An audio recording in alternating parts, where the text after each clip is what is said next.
Good afternoon and welcome to the LSE South Asia Centre. My name is Nilanjan Sarkar and I'm the Deputy Director here at the LSE South Asia Centre. I'm delighted to welcome all of you to the event this afternoon. It's the last in our academic calendar. Our academic term ends tomorrow. And I'm extremely happy to say that, I'm extremely delighted to say that we have a very interesting panel this afternoon, and we are looking forward to a discussion that is focused on India. We haven't had an India-focused event in quite a while, and it will be very, very interesting to hear the views of all the panelists, as well as those in the audience. Some of you have been waiting for a while, I could see on YouTube, so thank you for waiting, and we will get on straight away. This event is part of a series that the LSE South Asia Centre does in collaboration with the Institute for New Economic Thinking in New York, and Sunanda Nair-Bidkar from the Institute has joined us this afternoon, and we titled it Artha Vivaad, and that's how it goes, and that is how it has become popular. But in fact, a lot of people miss the byline that appears in tiny lettering below the main title, which is Dialogues in New Economics. When we started this series a few years ago, the intention was to do precisely that. We tried to capture in Hindi as well as in English the idea that this was going to be a conversation. It was going to be a conversation that was going to be around the core idea of economics that is captured in the term Artha, and that it would always be about new ways of thinking, looking at, approaching issues and a variety of perspectives in relation to the economic, which is much more than just the economy in the context of India. And from the very beginning, INET and LSE South Asia Centre were completely on board with this understanding of the nature of this event. The event this afternoon is the third in our series. The first was in 2017, which was held in Delhi, and Lord Adair Turner of Eccleswell spoke about his book, Between Debt and the Devil, Money, Credit, and Fixing Global Finance. The second event was in 2018, was held in Mumbai with William Jain, who was the author of Doing Capitalism in the Innovation Economy. And the third one, which is this afternoon, is on Dr. Ravinder Kaur's book, Brand New Nation, Capitalist Dreams and Nationalist Designs in 20th Century India. Now, before we get on to the discussion, before I introduce the panelists, I did want to say that once we had conceived of this event, it was also important for us to outline why such conversations are important. These conversations are important for a variety of reasons, not least because of the constantly changing dynamics in South Asia, in which India is a very, very important player, but there are several other players, and those players are constantly changing in a very palpable way the dynamics of the region. Most importantly in them, of course, is China. And the question of the economic in the context of India, in the context of South Asia, is affected as much by issues of geopolitics, geostrategy, and a variety of other factors. So conversations about the economic are in fact much more than just conversations about the economic. It also refers to what is happening within India, the dynamics of the country itself, how the growth patterns, the GDP, the economy, how it's performing, the currency, the global forces at play, to say absolutely nothing about the havoc that has been wreaked by the pandemic in the last year and how it has changed so many things for everyone across the world, but also for India. I'm not going to say anything about Ravinder's book because I'm delighted that Ravinder is here to speak for it herself. But before I go on to start the event, there are a few other announcements that I have to make, both for the benefit of the speakers as well as those in the audience who are watching us now on YouTube. Our purpose in this event is to engender and to foster conversations about the economic in the context of India. We have always, as I said earlier, focused on one particular book, a recent publication. Ravinder's book was published last year in 2020. And start a conversation, start a debate that will be related to several of the issues that are mentioned and raised in the book, an utterly readable book, may I say, over here, because I have read the whole book. But conversations that also spring from there and will go on to discuss other things. This event, as you know, is being live streamed on YouTube. An unedited recording of this complete event will be available from tomorrow on our website on the South Asia Center's Events Archives page for those of you who may want to revisit it later or those who may not be able to join us this afternoon. The chat function has been enabled. And if anyone in the audience would like to pose a question, please pose it in the chat function and I will read it out during the discussion. You are very welcome to pose a question either to an individual, in which case please mention who you would like the question posed to. You're also welcome to pose a question to the entire panel and we can pose the question to the complete panel. In keeping with LSE's rules and regulations, when I ask the question, I will not be reading out the name of the person who has asked the question. This is because had this event been an on-site event, then members of the audience at LSE events have the freedom to not reveal their identity while asking questions. Now, since this is on YouTube and there will be a recording, your name is visible. To me, it is visible to others, but this is what we can do to keep as close to LSE's rules and regulations as far as is possible. It is now my very pleasant task to introduce the speakers one by one. May I begin with introducing Dr. Sanjay Jain. Sanjay Jain is Senior Fellow in the Department of Economics at the University of Oxford. His research interests are in development economics, in political economy, and in applied macroeconomic theory. Ravinder Kaur is Associate Professor of Modern South Asian Studies at the University of Copenhagen and author of Brand New Nation, Capitalist Dreams and Nationalist Designs in 20th Century India, which was published from Stanford University Press in 2020 and is the focus of the event this afternoon. Ravinder will speak about her book shortly, but Ravinder's larger work is at the intersections of anthropology, history, and international politics. Sunanda Nair-Bidkar is Director of Strategic Planning South Asia at the Institute for New Economic Thinking in New York and is our collaborator for this series of events. Ila Patnaik is an economist and is currently professor at the National Institute of Public Finance and Policy, New Delhi.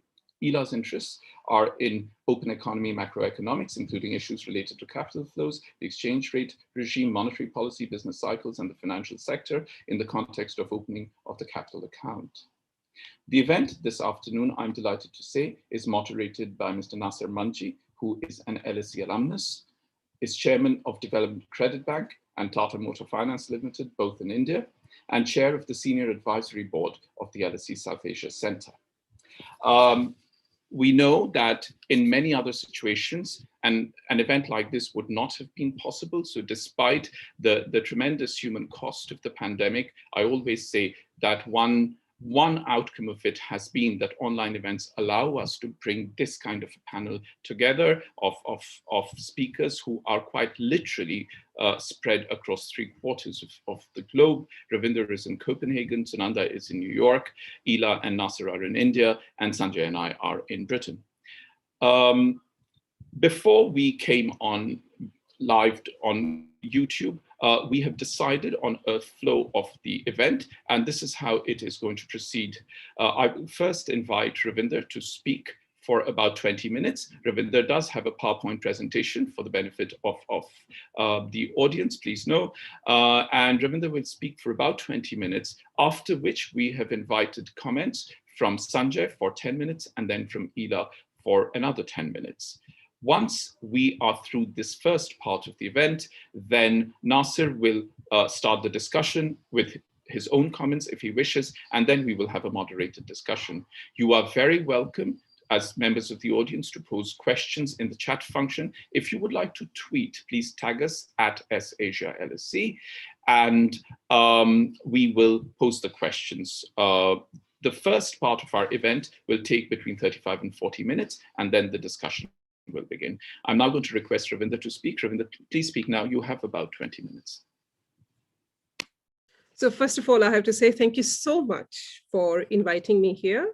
And I'm especially thrilled that I think this is going to be the first time I'll be speaking, with the economists, because I have thus far been presenting my book among historians and anthropologists and area studies scholars.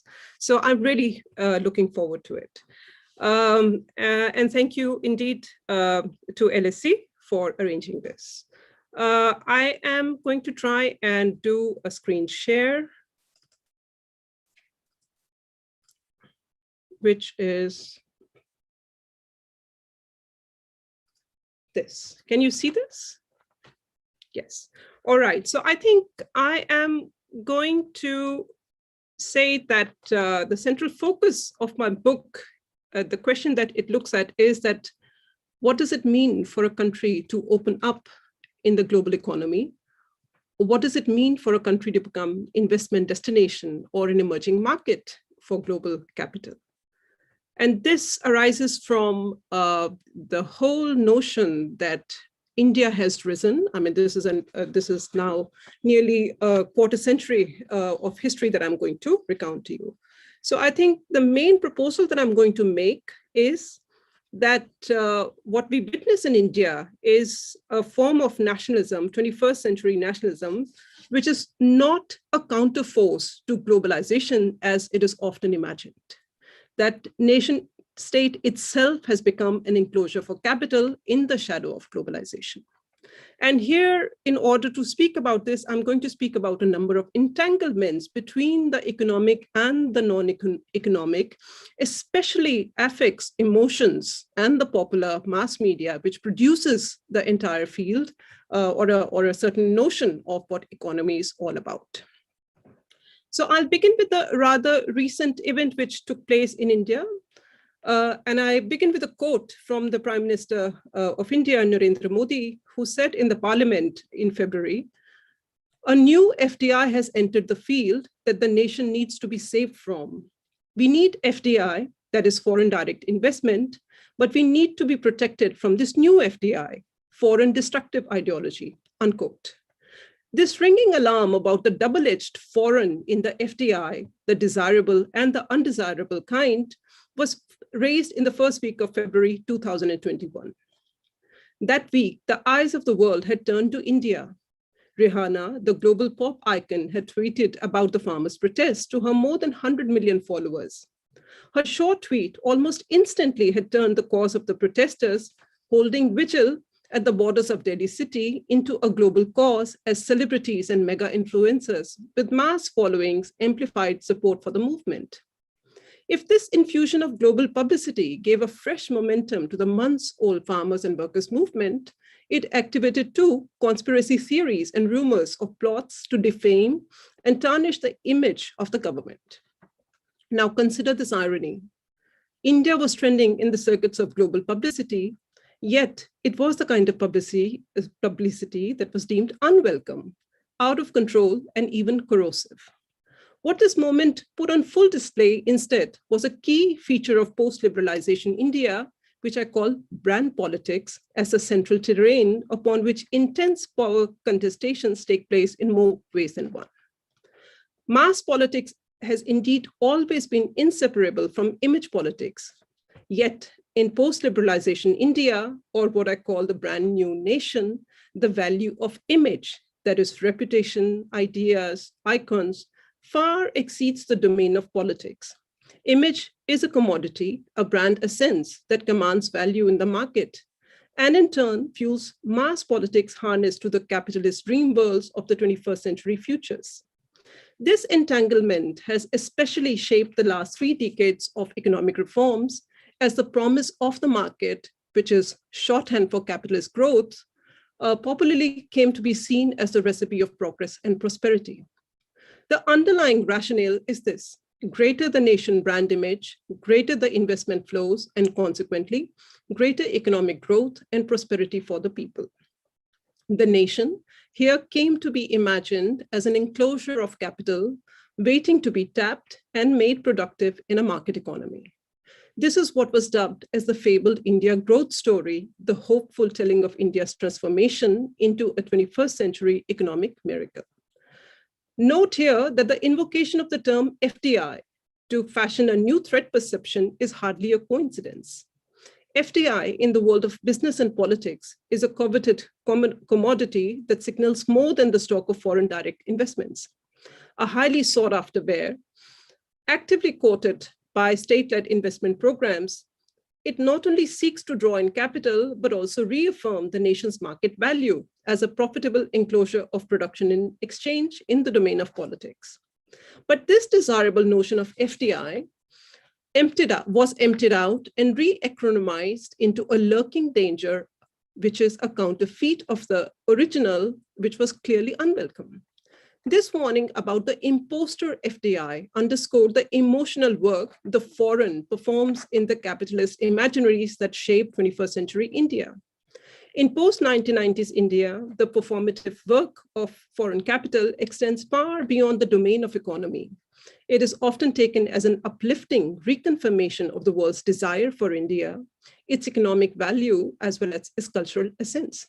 If at all, then, this dual invocation of the foreign vividly brought to the surface how the nation form itself has transformed into a branded commodity form, one that relies on global capital, even as it turns to nationalist politics, and that remains open to capital and closed to ideas at the same time. This entangled double condition of India's great transformation is what I theorize as a brand new nation. That is, a refuge for global capital made available through state-led investment programs. The infusion of capital is what made India shine in the theater of world economy, a luster kept alive by profits the investors hope to generate. It entailed, too, a transformation of the nation into a fully capitalized income-generating asset, or in the language of policy experts, structural adjustments and lowering of trade barriers aided and abetted by global financial institutions and facilitated by the state. This move altered the old compact between the nation and the state. Once structurally adjusted, the nation became a site of production, its territory a reserve of untapped natural resources, its population a demographic dividend that both produced and consumed, and its culture a unique brand identity. The great state power rearranged the nation as a market-ready investment destination. The glue that bound the nation and the state together was the optimistic vision of economic growth and prosperity, and the potential erasure of colonial shame, and even the restoration of the mythical golden Hindu past. The past decade or so, the Indian nation brand identity has increasingly foregrounded an ancient Hindu past to fashion a unique cultural identity in the global economy. What began as a soft power push to overhaul India's image in the 1990s eventually became an instrument to strengthen the cultural nationalist claims to represent the authentic pre-Muslim spirit of the nation. This ongoing transformation of the nation state provides yet another counterexample to the enduring myth of the extinction of the nation state in the flat world of free markets. Proponents long imagined globalization, which is often used as a shorthand for unrestrained mobility of capital, goods, peoples, and ideas, as a world in motion, an open-ended market trade sans barrier, making national borders superfluous. The story of globalization itself has been told in the language of movements, flows, motions, networks, mobility, circulations, and fluidity to conjure a world permanently on the move. The India shining imagery, which I show you an example here, discloses something often overlooked in the euphoria of globalization. That is, the nation state had not only defied the predictions of its end, it was undergoing a spectacular makeover to become a capitalist growth story in the global economy. The nation state in its commodity form was maintaining its role as a key actor despite suggestions of its retirement. The transformation of the nation form raises the question, what does it mean to love the nation in the 21st century? To ask the question already seems an aberration, almost a sacrilege, given the idea of the nation is at odds with commodification and market transactions. After all, the nation has long been imagined as a sacred object of worship, a dynamic moral spiritual project with a common history of love and suffering.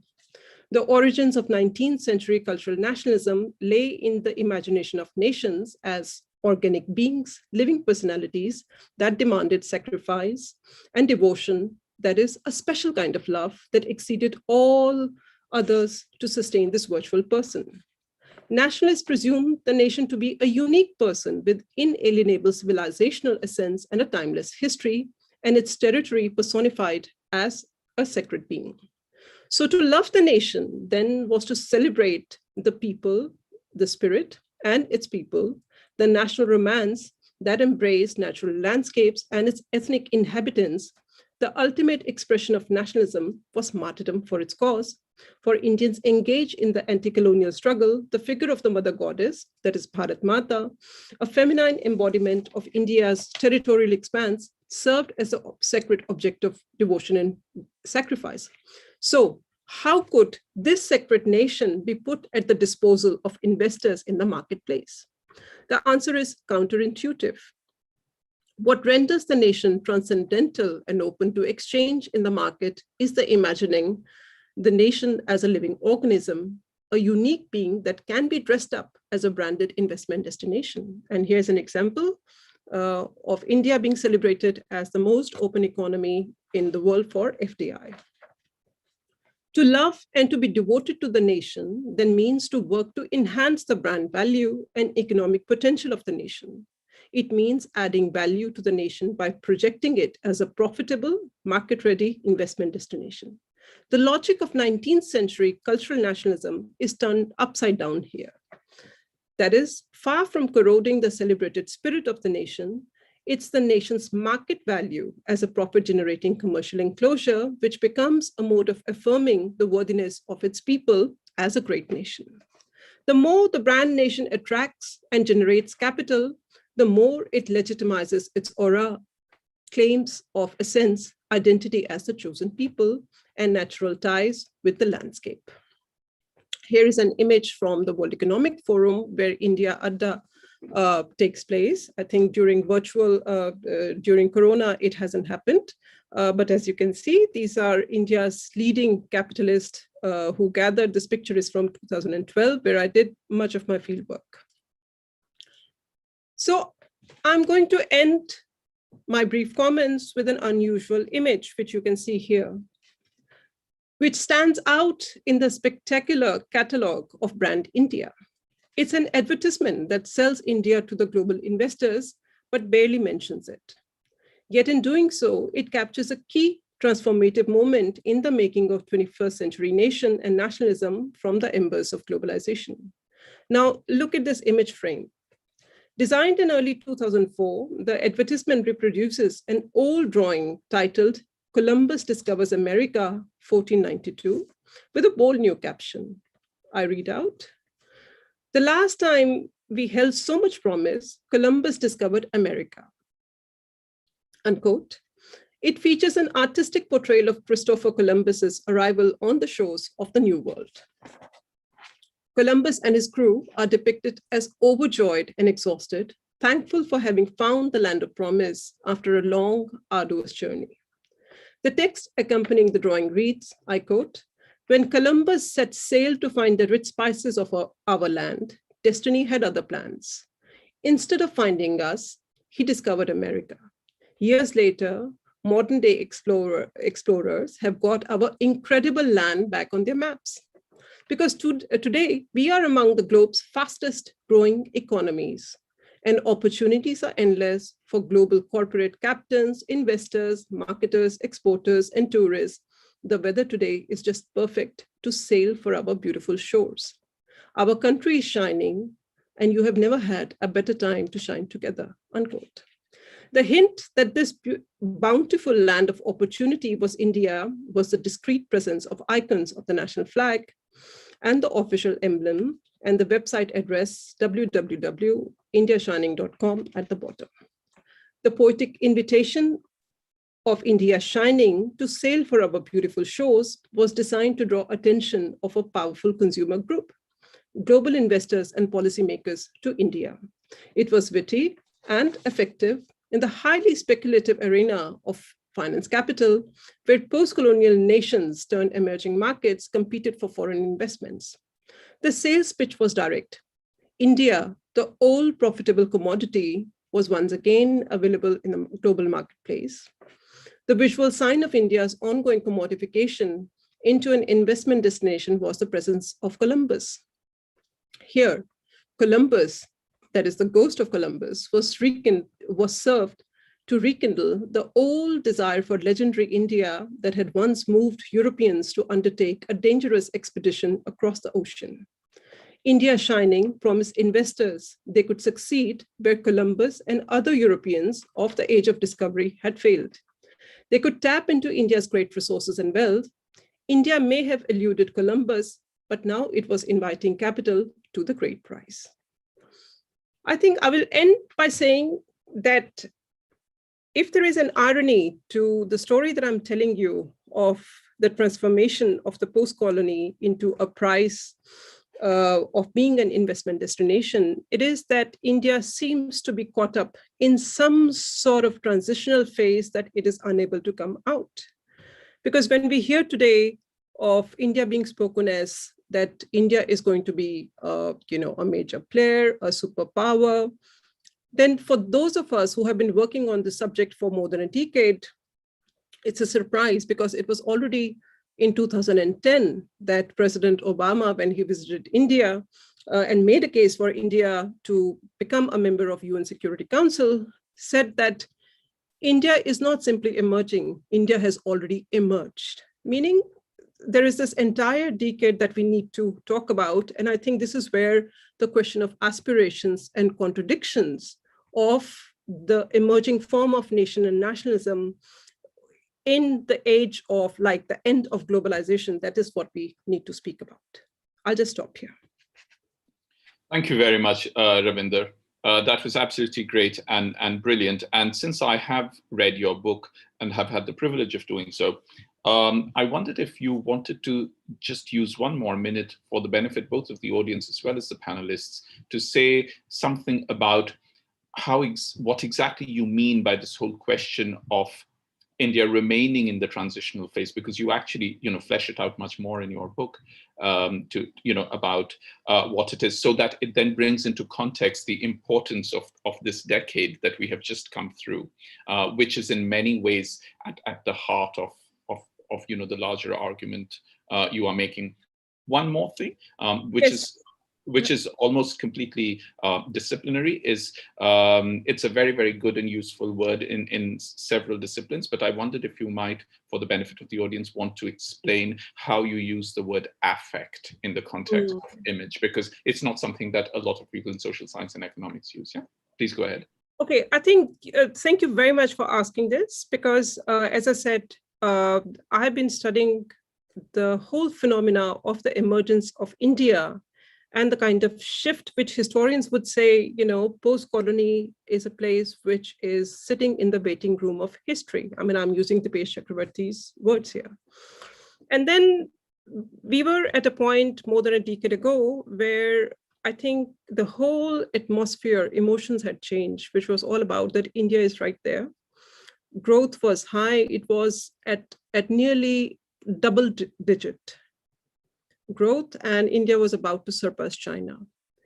And then the whole question that India it was not just about rising, it had risen. So, I mean, and then we continue down the years, and what we witness is that people are still speaking that language of, that it is going to happen, the future. It is like you're caught up in some sort of, a wind up, which I have been thinking in terms of we are locked in transition. the transition which never seems to really happen and which at one point was happening. So I think it is pretty ironical. When I started studying this phenomena, India was absolutely at the top, talk of the town. And then the news is totally different. I think this is, and we can speak about parameters which people use, socioeconomic, but I think much more than that, it is a question of emotions here. That production of actually the GDP figures or many of the socioeconomic indicators, they actually serve as some sort of upliftment, as mood uplifting for the nation. Because I think in order to understand this shift, you have to listen that how people would speak about opportunities, that the world had to be just conquered. And I think that talk has changed. Now people have started speaking. I mean, I'm speaking about a larger discourse here, that how it has shifted, that I think someone even wrote a book called The Lost Decade. So I think this shift in, an affect, precisely, I'm talking about the emotive work.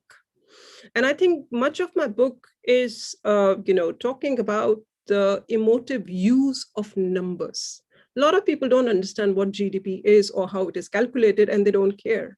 But what they do care is when in newspaper, the report appears, but you see now IMF has projected that India's GDP is going to grow, and perhaps let's say it is going to be 11%, just a random number. And that just causes a kind of euphoria.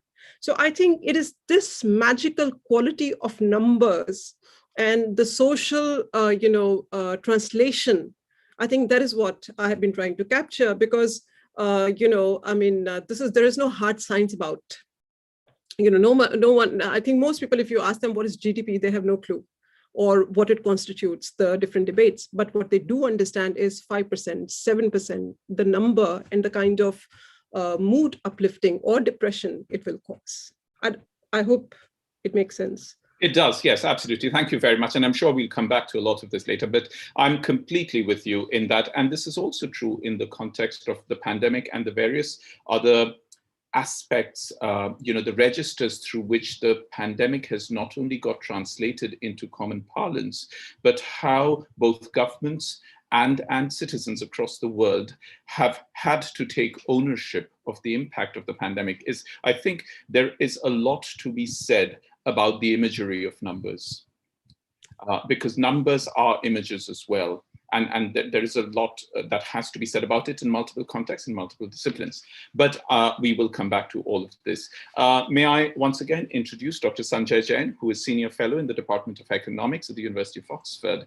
And Sanjay's research interests are in development economics, political economy, and applied microeconomic theory. Sanjay will present his comments now. Sanjay, you have about 10 minutes. Thank you. Thank you, Nilanjan, and thank you so much for having me. Partly because it allows me to read sort of outside economics. Ravinder said how happy she was, to have economists speaking, and I'm not sure she'll say the same thing at the end of this discussion. But I can certainly say, having actually spent some time reading the book, which I recommend highly to everyone. Partly I'm always struck when I read historians, sociologists, and people in the other social sciences, just how much better they write than economists do. And Ela will have suffered more than I will have on in this dimension. But economists sort of signed this blood oath that we will never write anything interesting ever again. And so to be allowed to read stuff like this, just the power of the writing itself, I think is you get your money's worth right there. Okay, so so thanks Nilanjan for having me. So, the book is fizzing with so many ideas that, I was trying to think, can I sort these into some, at least my comments, can I sort them into some, reasonable sort of, coherent shape? And I can't, but I'm going to try. And to put my own marketing spin on my comments, I'm going to club them under 3 broad categories, brand, new, and nation. Okay, so let me start with the brand bit. So, in a sense, one of the things that I was thinking about when I was thinking about, so I completely take the idea of, the branding of, nations really, which is kind of the point. But in a sense, who is the target audience here? Okay? And And I'm going to suggest, and I should have also apologized in advance, Ravinder, that if I'm kind of taking you down some blind alley and, it's like, it's there in chapter 4 of your book or something, just tell me. But, who's the audience? And it seems to me that in a sense, over the last, I don't know, 10, 15 years, certainly in recent years, that in a sense, the target audience, the people you're targeting your brand exercise to, that has shifted. And I think it's shifted away from, in a sense, the overseas investor, towards the domestic audience. And so the key money quote for me, is from your book, and I'm going to quote here: "The logic of brand India is harnessed to a collective dream of realizing the nation's great destiny through economic success." Yeah? Which so far I'm completely on with. Its rejuvenation via capital infusion. Okay, and that's that second bit is the bit that in a sense I want to quibble with. Right? I don't think it's about capital infusion anymore. That I think the fundamentals in a sense are so strong. 30 years of whatever world-leading growth. That's so strong that in a sense the paradox here is, why do you even need to tell a story? 30 years of whatever 5% to 10% growth. No matter how you count it, no matter how you measure the numbers, it's incredible. So so the in a sense the selling the nation to overseas investors, I think, is now second order. Really, what you're doing in a sense is selling this progress to kind of the domestic audience. And so then I think of this branding, if you want to call this branding, this branding exercise, I think of it not so much as kind of literally marketing, but as sort of performative, to not so much to attract investment, but to or to create some kind of identity, with which to attract overseas viewers, but rather. And you alluded to this in your remarks, that this kind of hankering to be treated kind of as an equal, to sort of whether you think of this as a transitional phase or whatever, that whether it's the the Indian Adda that you talk about so nicely in your book, but this demand that we should be treated as equals. We've been treated as equals for a long time, so the paradox in a sense here to me is that this demand for something that we already have, the kind of bear hugging of foreign leaders, or this thing that we should be we already get invited to the G7. So so in a sense I find so to me it seems that the audience in a sense is not the foreign investor for this branding exercise, but perhaps it's shifted more towards the domestic consumer, if you like, that look, we have a place in the world stage. The second kind of loose remark, if you think of kind of like the chaos of capitalism on the one hand versus sort of lots of kind of state control on the other hand. So in a sense, what's new, I think, or at least as an economist, what's sort of striking is that even as in a sense, markets become freer, controls are relaxed, we're in the liberalization era. Internationally, you could argue that globalization has proceeded at a pace not seen since the early part of the 20th century. But in a sense, what you're seeing, at least in India, is kind of like the return, or not even the return, but the advent, if you like, of good old-fashioned kind of crony capitalism. Okay, and you can see this in a number of ways. In the concentration of wealth or resources or market share or whatever it is. So in a sense, what seems new here is the in a sense the not just the public tolerance of this, but the public support for this. That in a sense, again, the real branding, or the marketing exercise here seems to be, in a sense, persuading Indians that this is a good thing, that we should celebrate the fact that we have more billionaires than Germany does or than China does now. That we should revel in the fact that Mukesh Ambani's his not his, but the various weddings that he's held, that we should revel in those, and that we in fact we do.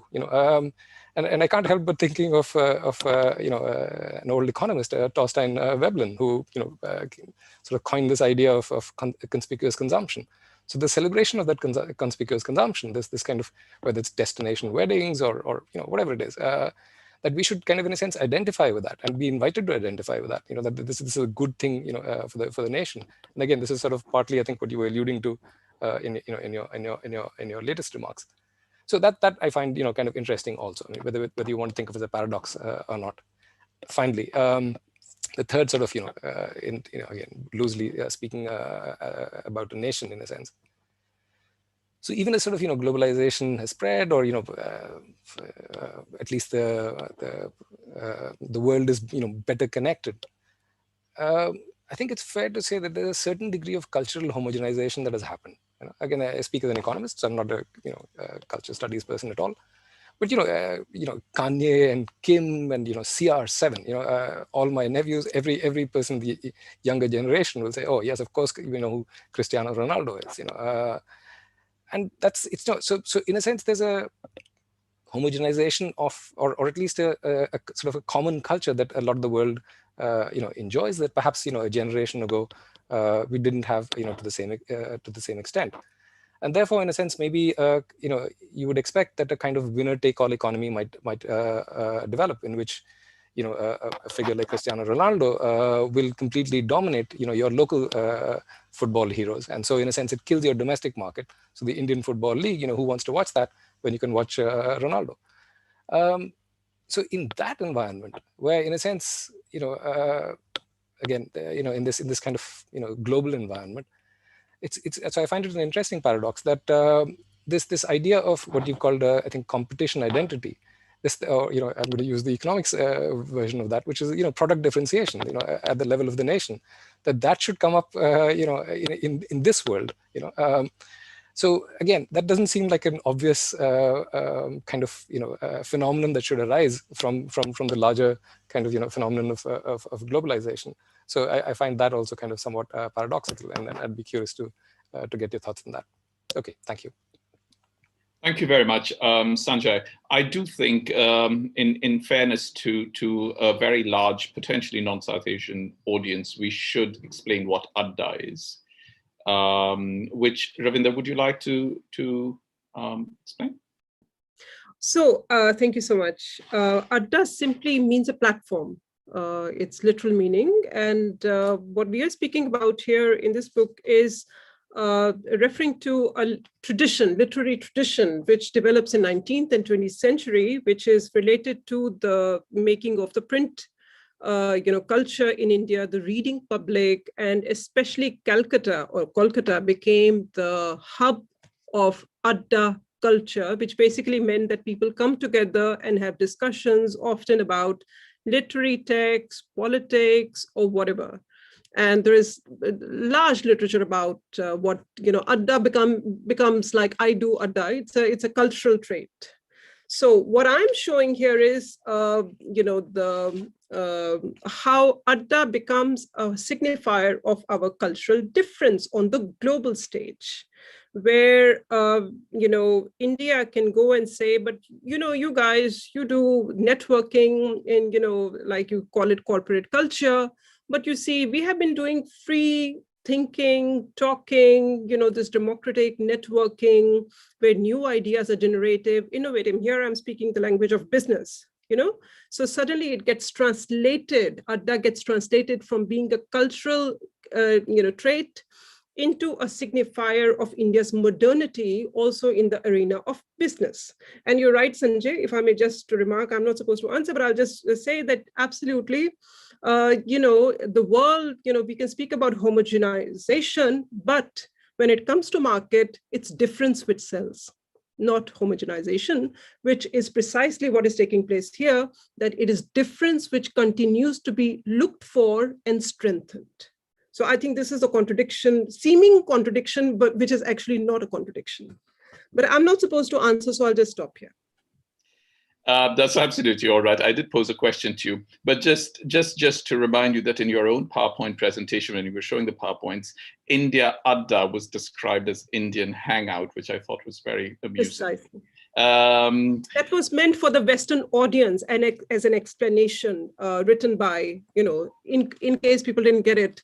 This exactly. Is what it is. That's what. But anyway, may I now invite Ila Patnaik, who is going to now comment. Ila is an economist and is currently professor at the National Institute of Public Finance and Policy in New Delhi in India. And Ila's interests are in open economy, macroeconomics, including issues related to capital flows, exchange rate regime, monetary policy, business cycles, and the financial sector in the context of opening of the capital account. Ila, please speak now. Thank you very much for your patience. You have about 10 minutes. Thank you. Thank you, Nilanjan. Thank you for inviting me. Let me begin by first congratulating Ravinder on a very interesting book and a very, very interesting presentation, a brilliant presentation. For me, as an economist, it's very interesting to see how an anthropologist sees it, how other social scientists see a phenomena that, I would say we look at very differently. And when we think about advertisements and about selling the nation or branding it to attract foreign investment, we think of okay, they're trying something, and we focus much more on the impact of that globalization and the impact of the FDI and the impact of capital flows. So I thought perhaps, since I had been asked to bring in my perspective as an economist, I thought I should try to do that. And of course, I can't do justice to this question because it's a 30-year history, but I'll just make a few points on what, from an economist's perspective, is the idea of what was being tried, why attract all this FDI, why attract foreign capital. Now, I'm sure most of us are aware of at least more than half of what I'm going to say, so excuse me if it sounds a bit repetitive, but just to go back, the first step after the 91 liberalization or trade liberalization and Manmohan Singh's speech in July 1991, it was clearly based on his doctoral work at Oxford, where he had studied how what we needed was competition. And I'm going to argue in my brief 10 minutes that the entire objective of inviting foreign capital, of reducing trade barriers, of inviting FDI is to try and get competitive firms in India so that you get efficiency in production. I mean, we began that journey with the 91 speech and the reforms and reduction of import duty, removal of import licensing in 91. And the idea was, let's attract foreign products because that puts pressure on domestic firms to compete. Now, that strategy then later goes on a very interesting path. When it was felt that India needed to import capital primarily because we wanted to invest more than we save as an economy. And as an emerging economy, we can actually afford to borrow from abroad. In other words, invest more than we save. Then the first step that was taken was to allow foreigners to buy shares in Indian firms.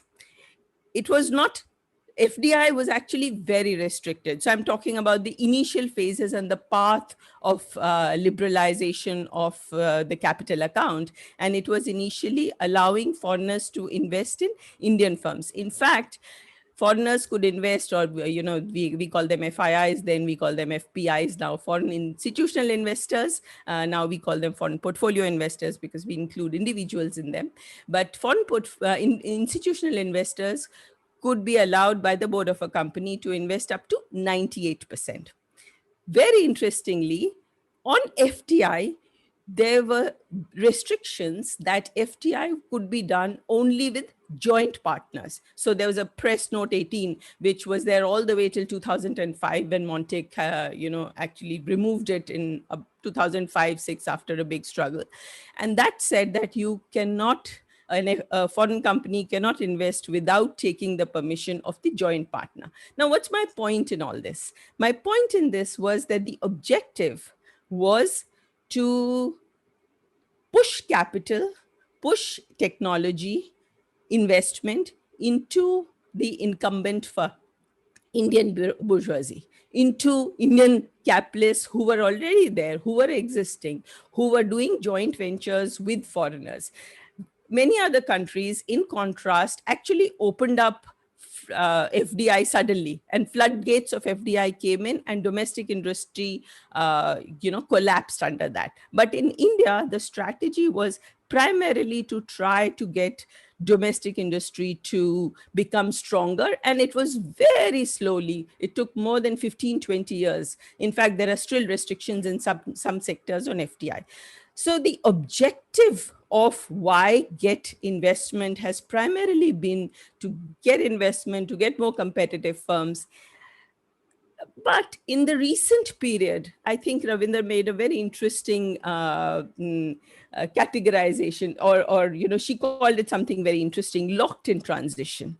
So in the recent period, it seems as if somewhere that strategy failed, or the things that, the path on which we were going, getting, high growth, competitive firms, in fact, firms who had been allowed to do outbound foreign direct investment. So Indian multinationals had arisen and Indian companies were going abroad and becoming globally competitive. Exports were growing. So suddenly, what was it that started going wrong? Now, there are 2 or 3 factors. It's not very clear, but there are 2 or 3 factors. One, of course, I think much discussed in 2011-12, until when we see high growth, was that, some sort of a policy paralysis set in. So from 2012 onwards, we've not seen investment actually come back on track.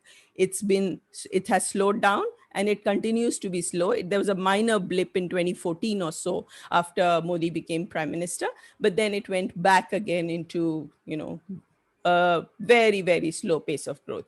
So what is it that prevented us from growing fast? And my answer is basically twofold. One, that we did not do the institutional change that we should have done in all these years. So in the early 2000s, or rather the mid 2000s, when we were growing very fast, it was more because, the global economy was growing very fast. We were getting about 10% of GDP as foreign capital flows. Credit growth was at 40%. So it was all very fast. So that's one factor. We did not do the institutional reform. We felt, we got complacent that, we are growing fast, that's good, and things are fine. The other factor is China. Now, earlier, old or the theories of trade that we studied have basically taught us that, reduce duties on imports and, you'll get more efficient firms. And that's what we were trying to do. And that was our entire strategy. But then with China, they started getting these large economies of scale, and reducing import duties merely meant that we got a lot of Chinese imports. We did not end up getting more competitive and efficient domestic firms. So somewhere along the way, it was realized that, oops, old traditional trade theory, the lessons from that theory don't seem to be working for us, that, we are not getting competitive firms. Our companies, small companies, particularly in the small sector and many others as well, are collapsing in the face of Chinese imports. So the answer to that, the policy response to that is still not clear. I mean, we are still kind of struggling. One day we raise duties, the next day we reduce them. We talk about being protectionist. Then we get worried that we'll get sanctioned at WTO. Then we talk about Atmanirbhar Bharat. To translate for the non-Hindi speaking audience, it is a self-reliant India. So Atma is self, Nirbhar is reliant. So I think that we are still in the process of trying to develop a strategy where we will be able to, give an environment for domestic industry to become more competitive and efficient. And there are many challenges, and those challenges are going to keep us on our toes for a while. So I think I'm coming to an end of my 10 minutes. Nilanjan, is that right? I'm not that strict. Okay. So then I'd go into a third factor of why we are struggling to make that strategy and what is holding us back.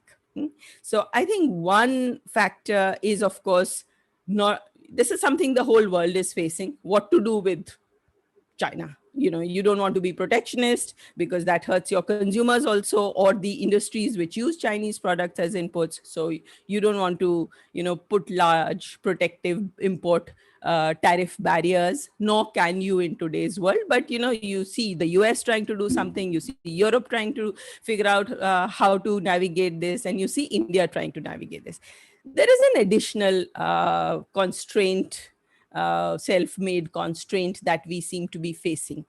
We have this fear of, I would say, 5 or 6 things that really holds us back. So when we look at globalization, when we look at capital flows, the tax man immediately starts talking of black money.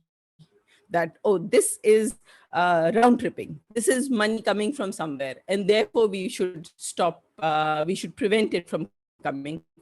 I'm pretty sure that all the round tripping black money that has to happen happens, okay? And it's only the honest citizen who faces risk.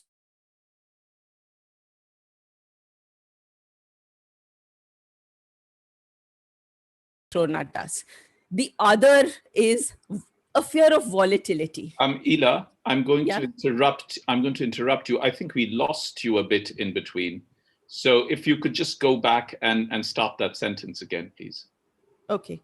So I think what holds us back in terms of the mindset are a couple of things, like a fear of round tripping, that Indian or tax evasion, black money, which tax officials start talking of, and they say, oh, this is when money comes from abroad. They start putting restrictions because they say, oh, this is Indian money coming back that did not pay taxes. So there's this whole thing of we don't want Indian money to come back, and we need to put restrictions on it. Another thing that holds us back is a fear of volatility, that money will come in, hot money will come in, it will go out, there will be volatility, there will be speculation. And we've created all these bogeys almost that make us go back and forth all the time. So we take 1 step forward and 2 steps back. And in the process, companies and businesses, honest businesses that would not do round tripping, but would try to set up their business on a legitimate and legal basis, they are constantly suffering. So we don't even we are not even fully able to develop our strategy of how to move forward. We are constrained by fears, we are constrained by the lack of institutional reform, for example, in the financial sector in which I work, and the China factor, where we are still struggling on understanding what to do. I think I'll stop there. Thank you. Thank you very much, Ila. That was really wonderful. I'm going to now invite Nasser, who's very kindly agreed to moderate the discussion. Mr. Nasser Munjee is an LSE alumnus. He's chairman of the Development Credit Bank and Tata Motor Finance Limited, both in India, and is also chair of the Senior Advisory Board of the South Asia Center of the LSE South Asia Center. But before I invite Nasser to make his comments, and after that, Ravinder, you will be invited to respond to the comments from Sanjay and Ila, as well as from Nasser. I did want to pose one question, which is directed at Nasser, but is in fact directed at everyone else, which is, I'd be particularly keen to hear what Ravinder has to say, because international politics is one of Ravinder's interests, is that in the field of international relations and geopolitics, as we study it increasingly these days, there is a very strong feeling that India was never a global power. It was in fact always only a regional power. It was regionally, and I'm saying this in the context of international relations, of geopolitics, okay? And I was wondering that while it is absolutely correct to say that within the context of India, viewed from within India, India had perhaps already risen because of the kind of figures and data that Ila has just mentioned. It was literally just going at supersonic speed at one time, the end of the noughties and the early 2010s, etc. On a global scale, had India risen completely, or was India still rising and transitionary? right? So there's a difference. It's how you view India from within India, how you view India, how Indians within India view India, how Indians outside India view India, because you spoke about affect, about emotions, about the power of images, sentiments, not just of the discursive practice that holds this whole, sort of narrative in place, but also, very importantly, the way in which individuals and the collective that individuals invariably form take ownership of that discourse. Right. But on that note, Nasser, please do speak now, and please do give your comments, and then please invite Ravinder to respond. Thanks. Thank you very much, Nilanjan, and thank you very much for inviting me to be here for this fascinating discussion. First of all, may I compliment Ravinder for the scale and breadth of the discussion in branding the nation. I came to it. It is a completely new approach for me because I hadn't quite seen it from that point of view. And I think it was a very, very interesting read. And you write extremely well, as Sanjay also said. So it's a wonderfully readable book. And this whole issue of the stories of the Addas and the Davos, you come back to Davos quite often, and the advertising community and the branding and what goes into it was fascinating. But I want to come at it slightly differently. Because, perceptions and reality is a major issue. Some people say perception is reality. Not so. It's something to be taken care of, but I don't think it quite measures up to reality. If I like to sort of, in a sense, I've been growing up in India and working in India, right? You mentioned HDFC, for example, in your book. And I was the first employee of HDFC, and I'm still on the board of HDFC after 40 years. So we built this institution very much in India. I'm very proud of it.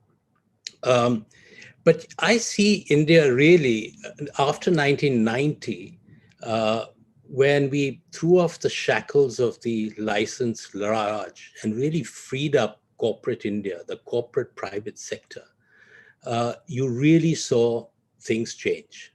So I think I give a lot of emphasis on the private corporate sector, being allowed to actually make a difference. And we saw that right through in the 1990s, and the emergence of India as an important, the Y2K issue at the turn of the century really brought up the whole IT industry. It had nothing to do with government. It came out of the private sector. And in fact, we were viewed now as an expert thinker in the software business. And you saw our software companies then emerge, Tata Consulting Services and Infosys, and from nowhere. So in fact, this was an amazing creativity that was unleashed in a very short period of time. I had some role to play in the Infrastructure Development Finance Corporation, IDFC, where we were born to actually bleed private capital into infrastructure. And that was in the Vajpayee years. And in a sense, everything you see in India today is what we did at that time. We actually brought in private investment into ports. We did the whole golden quadrilateral conception of the road program. We did the whole power sector. We did the whole movement of the telecom sector, which was dying, into a revenue share regime, which actually brought the telecom industry and the new entrepreneurs that the telecom industry has actually created, the Bharti Mittals of the world, et cetera, were created by us at that time. You saw this new civil aviation policy, which opened up the airline industry, which was actually only Indian Airlines and Air India at that time. And also the whole airport development program, which is so important for the image of India. So in a sense, those 5 years were very, very critical for this change. Unfortunately, IDFC, I retired from them because the government had some different views of what we should be doing. And then for the next 10 years of the Congress government, the entire work that we'd done was taken forward. Nothing new was done, but it was taken forward.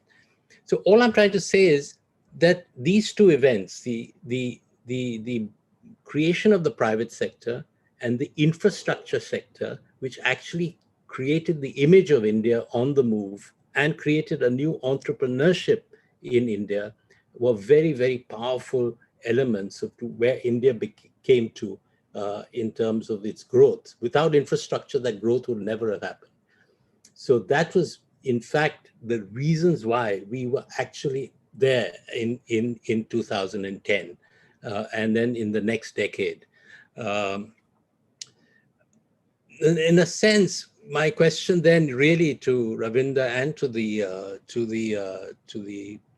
discussants, really, the panel, is what was the role of the branding then? Does for example, investment capital would come in once people were convinced that private investment, private corporate sector and infrastructure was moving ahead very, very robustly in the system. I've addressed a lot of investor conferences in the West, in London. Most of all, people ask me, what is really happening on the ground? Don't give us this bull about, India shining and et cetera, et cetera. What is happening on the ground? And every investor, any investor who wants to be in India has done his own groundwork. They know what's on the ground. They're not going to go by some image of India. They know because they're putting in their billions. They will know what's happening on the ground.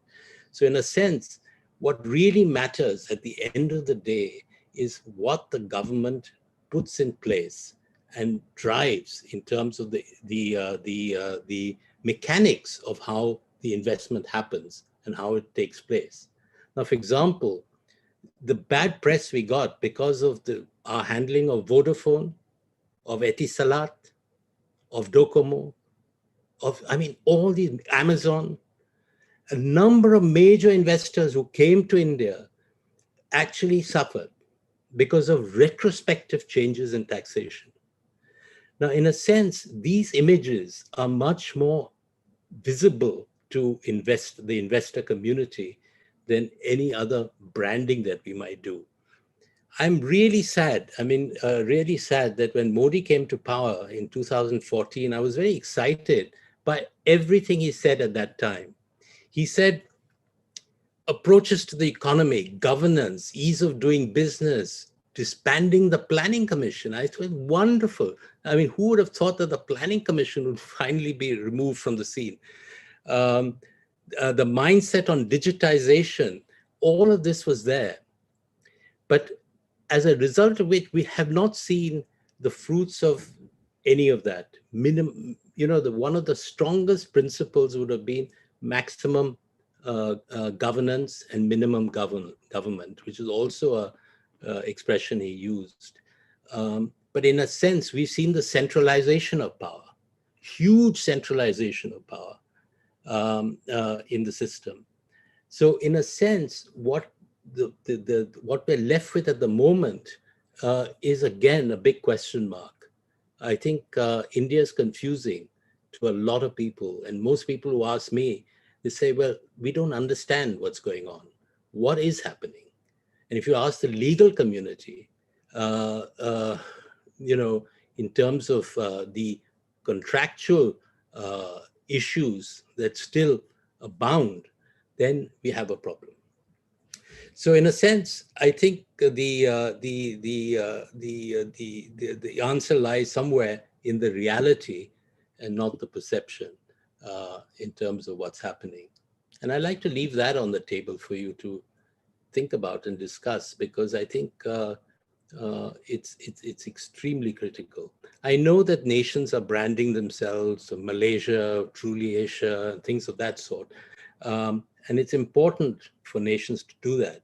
But underlying this, you have to be very careful that the ground realities actually measure up to the branding that you're doing. Somewhere, I think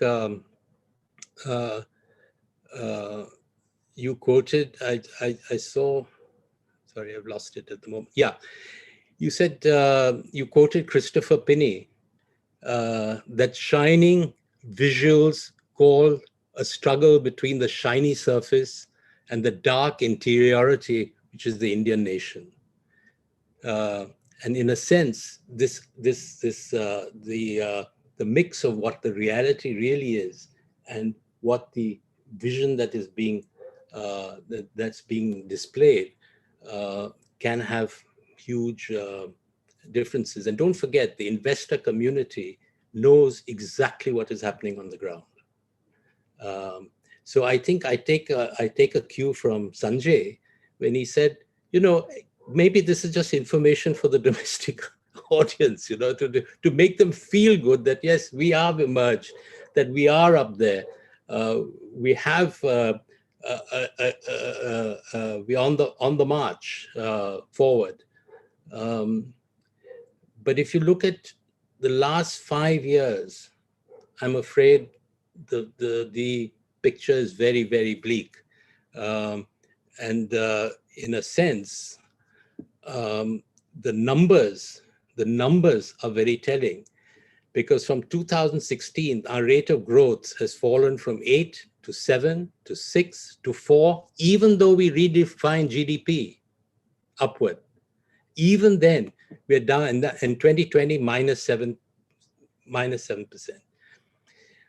Investment intentions today are the lowest they've ever been, ever. The the employment situation today is appalling, and the numbers are just staggering, and it's getting progressively worse. In 15 million jobs, for example, were lost in May alone, 2021. So, you know, we're talking about real crisis, and the question is, how do we get out of this crisis? What is the plan to actually create an institutional mechanism that will get us out of where we are going at the moment? And when I looked at central government expenditure, which is where it should be happening through fiscal stimulus, government expenditure has actually fallen from April of last year to the level it was 3 years ago. So in a sense, we're not even seeing fiscal stimulus at the moment. So private investment is not happening. Fiscal stimulus is not happening. Unemployment has gone through the floor. And we have a growth issue. Anyway, I don't want to go into that, but it's the current situation. The question is, there are ways in which we can actually come out of this. We can actually bounce back quite quickly. But what are those? And that is where we should be looking at possible solutions. Sorry, let me stop there. I've gone on too much. But Ravinder, if you could comment on any of that. But let me open it up also after you to Sanjay and Neela. If I could just say, Ravinder, please do, and you really do have a lot on whatever you've been writing on. I can imagine. We do have a fair amount of time, but we also have some questions from the audience, I should say. And if I could just say at this point that if the audience would like to ask questions, please do ask in the chat function. But to start with, Ravinder, could you limit yourself to 15 minutes, please? Thank you. Okay, that's a bit. I'm used to 2 minutes and loads of questions, but this is nice, 15 minutes. So first of all, I have to say, I'm not going to interrupt you, but the reason I thought about this, the reason I said 15 minutes is because towards the end, some of the things that Nasser said not only tie up with what Sanjay and Neela have said, but are actually pretty big issues that you should be given time to answer. Okay, so first of all, I have to say, I'm really thankful that you have raised these issues, and because these are the issues that I sit down and think most of the time. I also have to say that we may not have answers to everything, and the last word has not been said on many of the issues that we are talking about. But I think I'll begin, all the comments are somehow they tie up. So I'm going to address, first of all, the question of audience. And I think the question of perception, reality, like why was all this being done? And for whom was it being done, right? And I think one answer that I have been, proposition I have made is that when we think about grand shifts in history and think about the great transformation, move to the capitalist societies, I think the way I have been trying to think about this is about the great spectacle. That the function of creating these grand visions, or what I call the dream worlds, this is not a question of reality versus some false myth. Literally, this is where the question of aspirations come in, where you are dreaming the big dreams for the nation. And many nations do that. I can give you this example, Soviet Union, they had this, like this whole imaginary where socialism was a vehicle which was supposed to carry the Soviet Union into this era of progress and prosperity. And that was at the turn of the 20th century. But here, what we've witnessed is world has changed. I mean, there's a huge world history that we don't have time to go into, that the grand shifts which take place, where India comes into the picture, and the dream here of making this collective leap, it is not socialism, it is capitalism. And these are the capitalist dream worlds that we are talking about. And they need not necessarily be seen as falsehood, but rather examples of how, or, setting up the image that you want to be. Right. So I think many of these, this is where the question comes, economist or policymaker, they can deal with figures, numbers, charts, they can draw policies, but at the end of the day, you have to go to the people in order to gain acceptance. And so much of the work that I have been trying to do is to focus on that kind of mass politics, where you convince the people that, look, folks, this is the right thing to do. And this is where these campaigns become an instrument of public conviction, like shifting public opinion. And in that sense, I think India Shining played a very major role, which at that time was never appreciated or understood what was really happening. I think most people were commenting like, oh God, this has nothing to do with our reality, which is actually absolutely true. But what they were trying to do was something totally different. It is creating, actually visualizing an India which you would like to inhabit.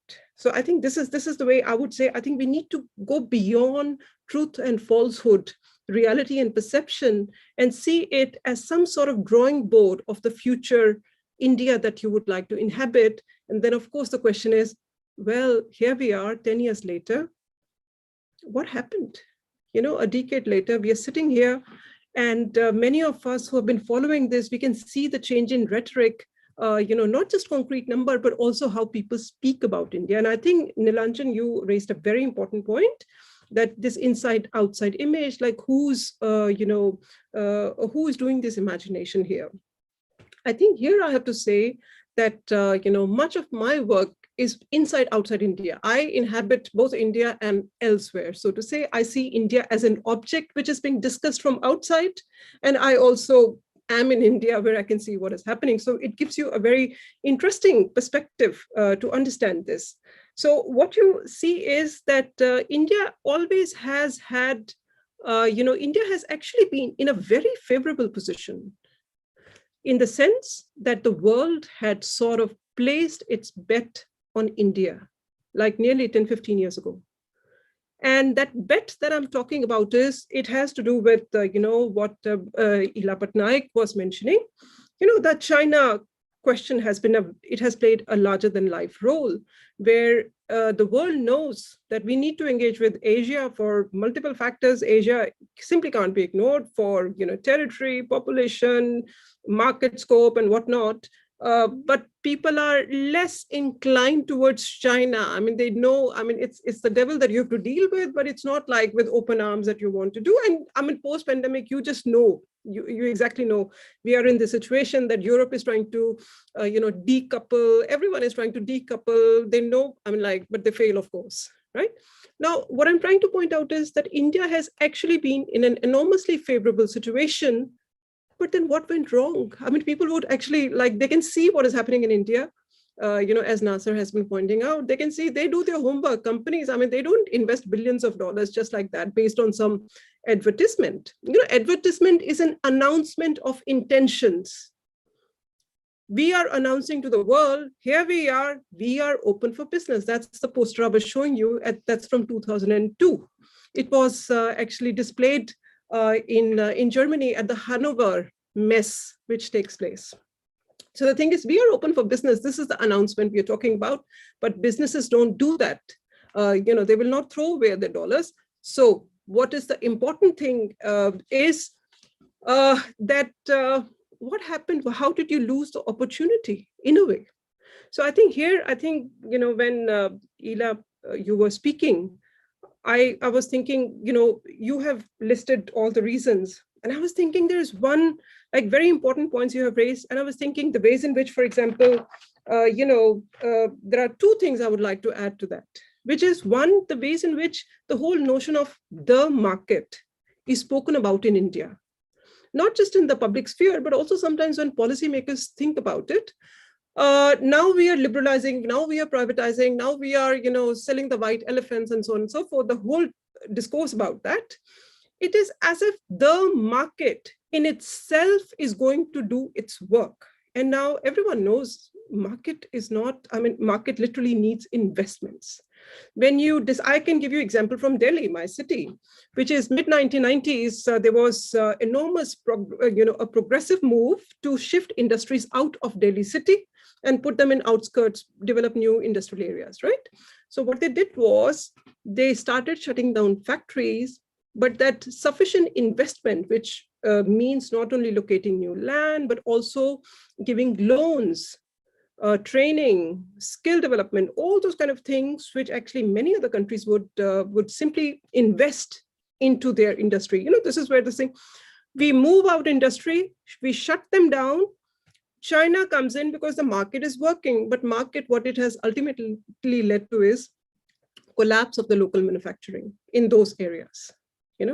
So what I'm saying is that there is some notion of this, some notion that once the market is allowed to step in, we don't need to do anything else. And I'm saying this, I'm sitting right now in Denmark, which, as everyone knows, the Nordic model, it is an inherently capitalist system we are talking about, but it is somehow balanced with enormous social investments, which never let people fall out of the net. So I think here, what I see is that the faith in market, and this we cannot simply put down to economics here. It has a much longer history, which I think somebody needs to write about, which is that historically speaking, how the Indian elite have looked upon, this notion of sharing. There have been work on philanthropy, or, how do you share the pot with others, right? So there has been some sort of reluctance. So in a strange kind of way, and I'm drawing these parallels with some of the work in my doctoral dissertation I did, which was about resettlement of refugees, partition refugees. So there you could see statements from the ministers, policymakers saying, no, let these refugees, they should not become parasites. So this was a very, common notion at that time. But here, post-1990s, what you see is that similar notion that people should not become dependent. That actually now is spoken of in this neoliberal language of market reforms. But nevertheless, still the notion, what we see the absence is the state is not making massive investments, neither in the social sector, and by social, I mean health, education, etc. And we have just seen Corona, that has actually somehow exposed the weaknesses of the structures, And the second, that even businesses don't get help, like small and medium-sized industries. They don't get help the way they should be. So I think further, yes, so if I have missed out on something. So I think going back to the question which Sanjay in the beginning asked about the audience, as I have said, of course, it's an announcement to the investors, but as much it has become a part of Indian politics in a way, that you can see through the corona, through the farmers movement, the whole thing, which I'm trying to call brand politics, actually, image has become so central to the politics that it seems like the whole, exercise is to save the image, to not let it corrode, even if everything else falls apart. So in a way, what you could say is that Indian politics has become prisoner of this, brand, the need to have this. I mean, here, I think one may say that the idea of a leader, the political leader who means business in a double sense. Business in the sense that he's, market, friendly to the market. By the way, I mean, I just was quickly going through Prime Minister Modi. He just announced that for India, world is the market, right? So again, to strengthen your pro-market credentials, but at the same time, means business also means someone who's a strict disciplinarian, somebody who's not going to brook, somebody who's going to do the deed as he has set out to do. So I think this is what has come out, that to understand the economic side of what is happening in India and how we come to be locked in transition, like we are not moving out of it, despite having enormously favorable, conditions. I would say that nobody would have thought in 2014, Nasser, you just meant, you suggested like many people who were not necessarily fans of BJP, like they were not, ideologically aligned. They also supported because everyone, we all recall 2013, there's currency crisis and there's huge hue and cry that, oh my God, India has this, like India is just slipping away from its great destiny, and all because of policy paralysis. When we look back and then we can see, oh God, how can you even compare, 2013, what was happening at that time with what the situation India is in now? But what it shows is the expectations were very high, that even a minor dip was seen as a major cause for anger against the government. And some of the conversations which I'm reproducing in my book, at the Artha, where actually I did a lot of work, and these are, like major investors, major, owners, industrialists of India, they are openly discussing, they're criticizing the government, and no one is afraid at that point. An interesting point, as I'm also showing, that the Minister of Commerce is just a few feet away in the same room. But why are people doing that? And this is a lot of my interviews. I mean, it was interesting. People felt that they had to do it because it was almost a national duty to point out that the nation was suffering, right? So I think that kind of, and here, when few months ago, when we saw that India had lost nearly quarter, its GDP, in 2020, it was like, oh God, how did this even happen? So when you say fundamentals are strong, then I start wondering what fundamentals are strong, So I think here you start like getting excited. Oh God, thank God the loss was it is only minus 7%. I mean, we have reached, so what I'm saying is lowered expectations. That is the shift which has taken place, that we have started celebrating even these minor stuff. So I think, I don't know if it sort of covers up that, like some of the major themes that came out, and all of them so interesting. And what I'm trying to say is that to understand what is happening in the economy, one has to understand the mass politics, the way it has emerged, and whether economy has become a prisoner of that mass politics, which is so fixated on maintaining the image, which also mean honestly not accepting that things are going wrong. I'll just stop here.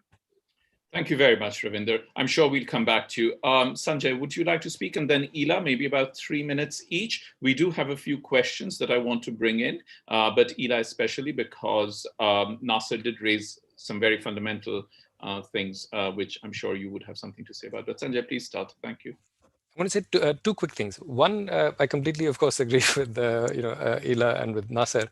I might quibble about whether, in a sense, we should attribute the success, or at least in terms of growth, post 1991 to the initiative and enterprise of the private sector, or whether one could ground that in the fundamentals that had been laid. Every one of your Tata engineers, Nasser, I'm guessing, must have gone to a state sponsor, well, had to have gone to a state university. The IITs or wherever. And so, well, that's in a sense a separate question.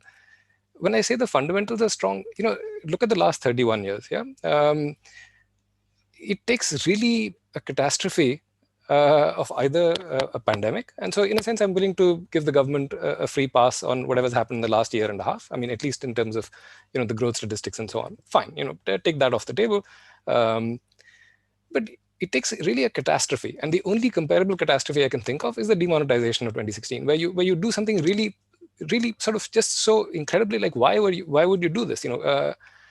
It takes that to derail the economy. Otherwise, it doesn't really matter. I mean, it's kind of like a truism of American presidential, at least within economists. It's recognized that the identity of the American president doesn't really make that much of a difference. So whether it's a Democrat or Republican doesn't actually matter that much for growth. And in a sense, I think we've reached, beyond the transition, in a sense, that I think India, and again, Ela will correct me if I'm wrong, I think we've reached a stage where, in a sense, if you don't screw it up really badly, if you don't do something really horrible, the economy will chug along perfectly nicely. And, you've talked about, Ravinder, these raised expectations that, growth drops from, 8% to 6%, and it's a crisis. But the very fact that we're kind of talking about 6%, is in a sense, I would say, evidence that whatever it is we are doing, whatever it is, whether it's the entrepreneurial energies being unleashed, or whether the infrastructure, as Nasser pointed out, whatever it is, it doesn't take a whole lot to keep the economy chugging along at a really quite remarkable rate, both compared to ourselves historically, but also compared, in the cross section to other countries in the world. So in that sense, I mean, the fundamentals are strong. And the thing I completely agree with what Ravinder said. I think it's a really useful distinction, a really useful point, I think. And if I thought of it earlier, I would have said this myself, which is, what you said, that, you think of the branding really as a political exercise. And it's not really, I think, anymore an economic exercise. Because, in a sense, I think what Ela and Nasser and I have been saying is, that the economy is doing just fine and has been doing remarkably well, for 30 years. Whether whether you think of the market, or whether you think of, some kind of, state-directed investment, whatever it is. So really, who needs this gloss? I mean, who needs? And as Nasser, repeatedly, and I think completely agree, investors are not stupid, so investors are doing their homework. I mean, they're risking, millions. So the idea that we're somehow, by having, nice pictures in Time magazine, or nice advertisements in Time magazine will attract investment, I think, really seriously, it's hard to buy that, so it really is, I think, the spin, I'll go back to the first point I started with. I think the spin really is for domestic consumption. It's not, we're not fooling anybody. It's really, well, other than perhaps our domestic,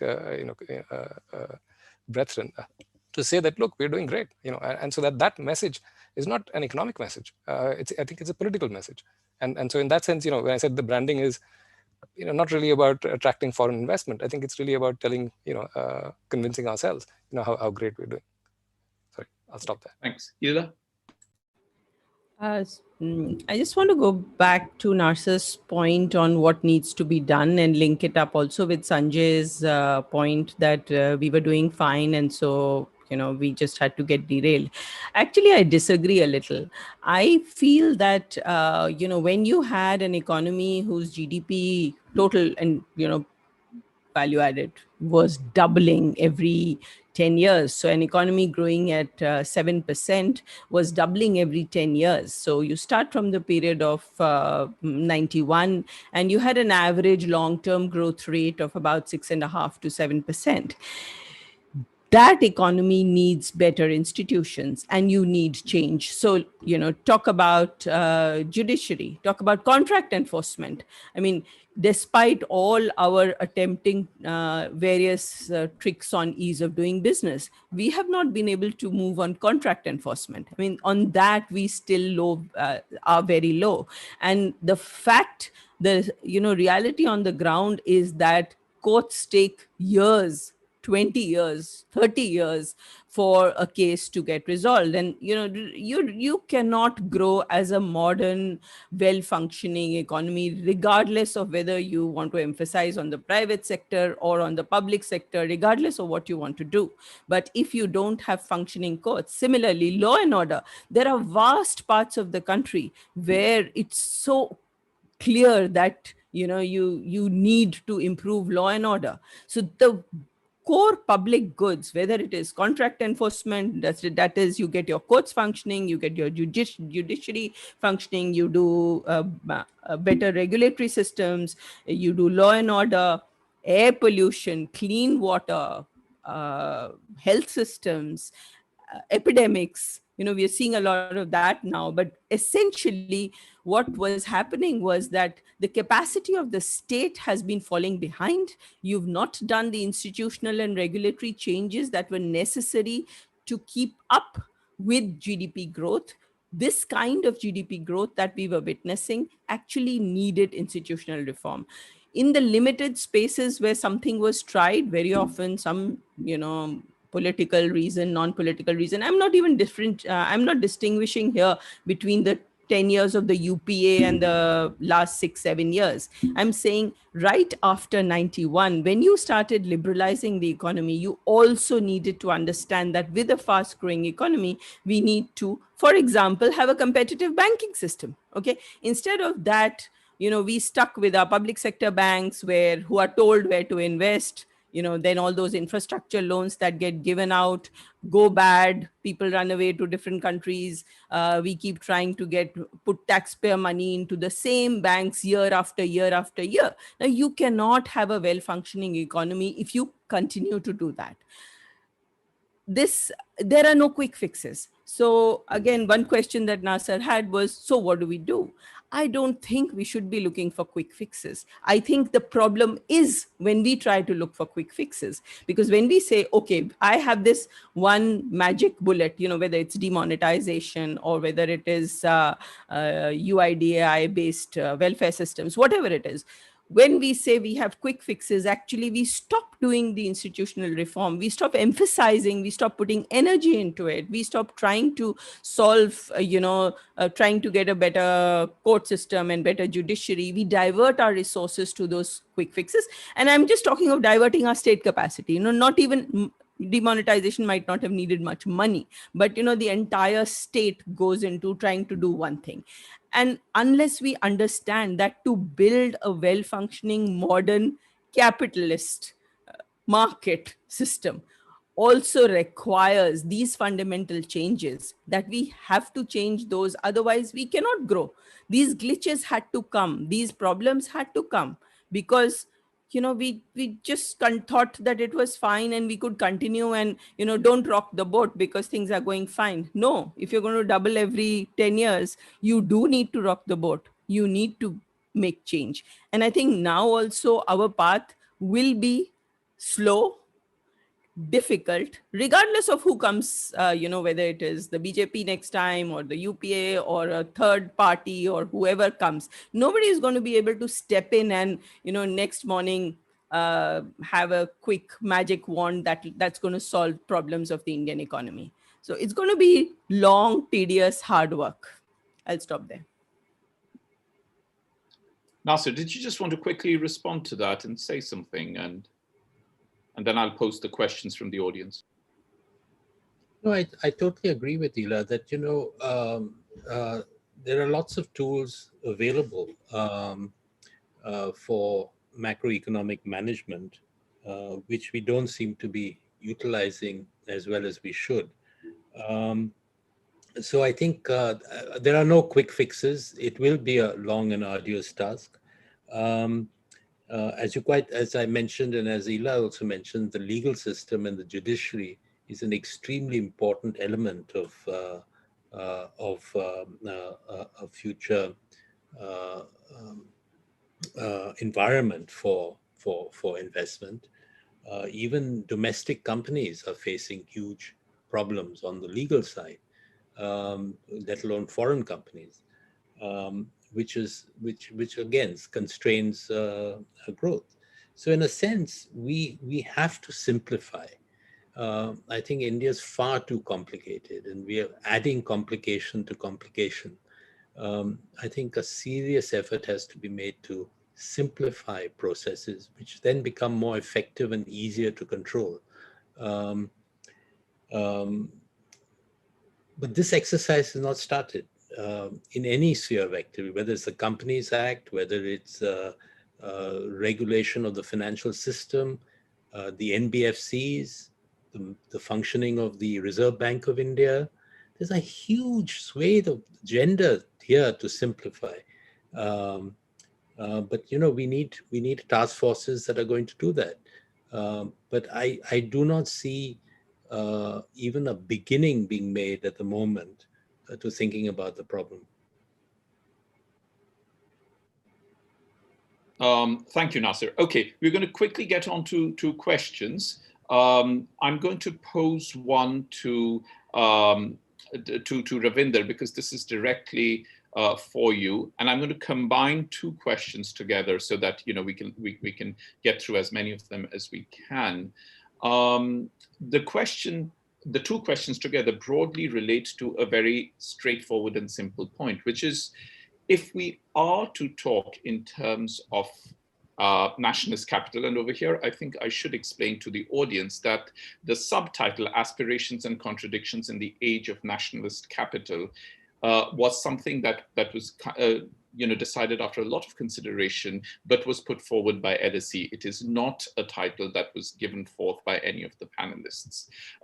And the reason why the word nationalist was included before capital was actually because to say the age of capital in European history actually refers to a completely different set of ideas. And that was the reason why it was done. However, the point remains that one is talking about rhetoric in economic terms, described in economic terms, as has been discussed in the event today, and I'm not going to go over it. But if we are to remain within the broad parameters of the very wide-angled parishes that categories like aspiration, contradiction, nationalist capital include, whose aspirations are we talking about? And that is the question. In other words, so the question has been posed in two ways. One way in which it has been posed is, if there is nationalist capital and it is a rhythm that is being subscribed to and so on and so forth, why is there still so much of socioeconomic inequality? That's one way of entering the question of whose aspirations are we talking about. The other way, which has also been posed by another person in the audience, is, are we talking about the people of India, their aspirations? Okay. Are we talking about elites? Are we talking about leaders, and a variety of leaders, not just one leader? And if we are not clear in our minds about it, how can we then spot or identify contradictions? Okay. So very briefly, if you could answer that, and then I'll pose the other question. Thank you so much. I think in my book, I'm actually addressing this issue that, of course, the grand dream making that we are speaking about, the dream worlds, literally, this is a study of the elite of India. These are the policymakers, designers, a whole host of people. So this is not the people as in that sense. What we're speaking about is politics of persuading the people to say, well, this is the right path to go. So in many ways, what has been happening in India is that this dream world is also a very exclusionary dream world. And what I mean to say is that indeed, growth has been taking place. India has been making, on many different parameters, has been making leaps. But we also know that that growth has not actually trickled down as it was promised to have happened. So that you can see in all kinds of socioeconomic parameters, and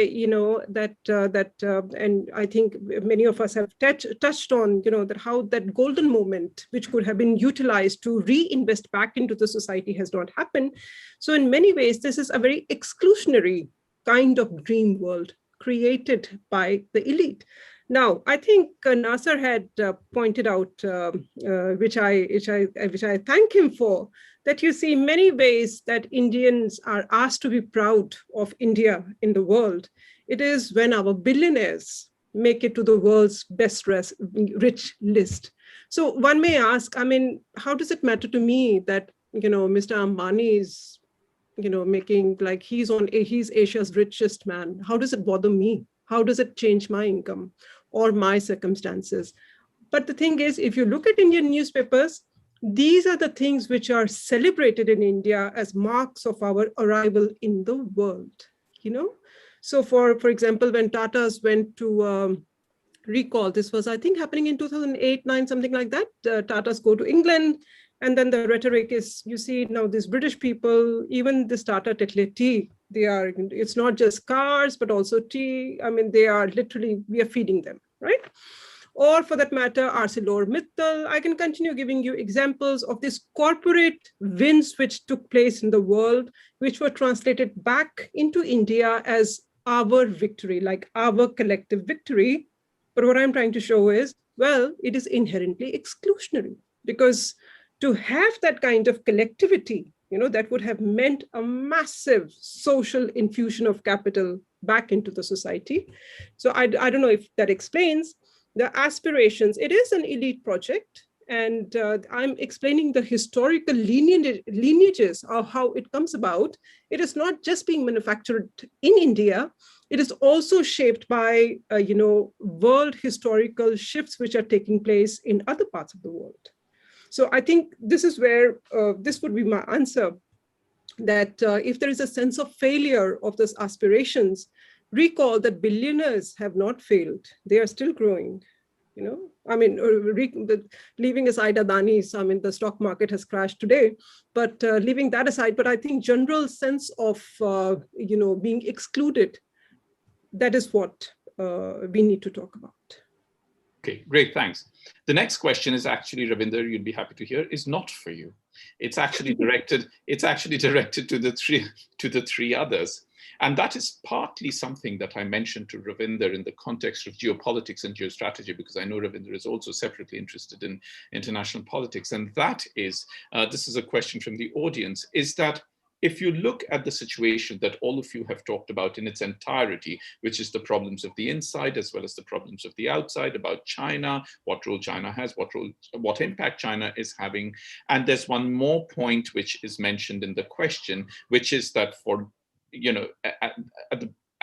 the current situation, India does also have quite an unusual position in that it has got into hostile or potentially hostile interactions with several of its neighbors. And there is the economic downturn of the pandemic, et cetera, et cetera. So you have domestic issues, you have regional issues of neighborly issues, you have global forces, et cetera. What realistic scope is there for the current model of FDI inflows and economic revival? How realistic is it beyond the fact of institutional reform or brand narratives, etc.? What realistic vision or outline do you see in the foreseeable future? Ela, do you want to go first? So I think India still remains an attractive destination for foreigners. We've seen in the last 2 months, initially in the month of April, we saw foreign portfolio investment go away from India because things were very, very bad, at the peak of the second wave. But in the month of May, money has started coming back in. I think it's more a relative question, India compared to others, and whether it's also not that they are investing in, the entire economy. So they are looking for companies that are doing well, and of that, there still are many.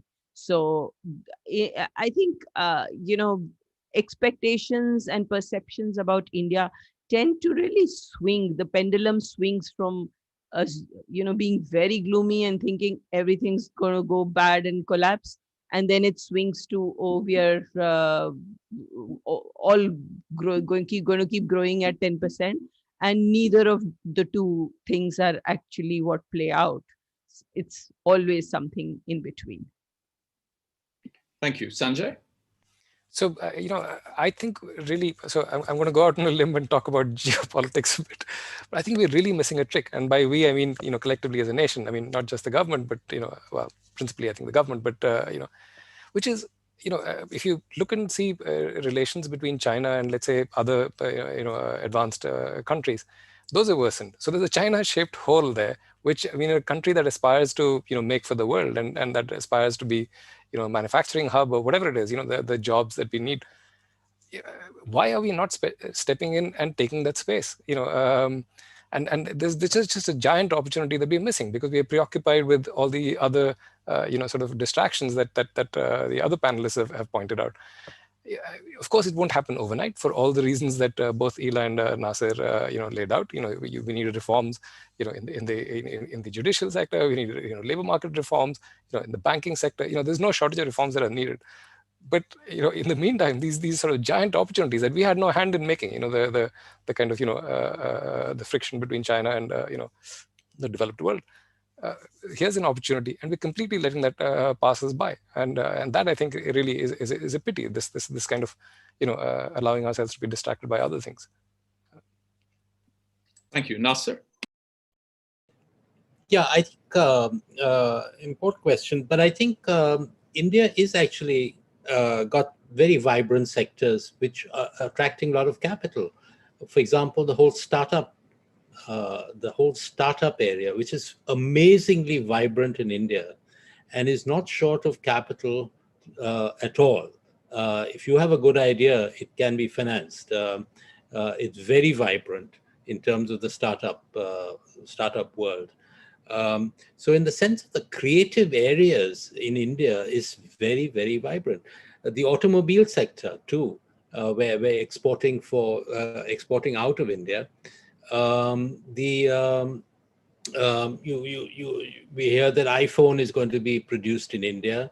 So I think that it's beginning to happen. It's slow. We could have done much more to attract it, as Sanjay was saying, that, we could have made plug and play infrastructure and made it much easier for Make in India to really thrive.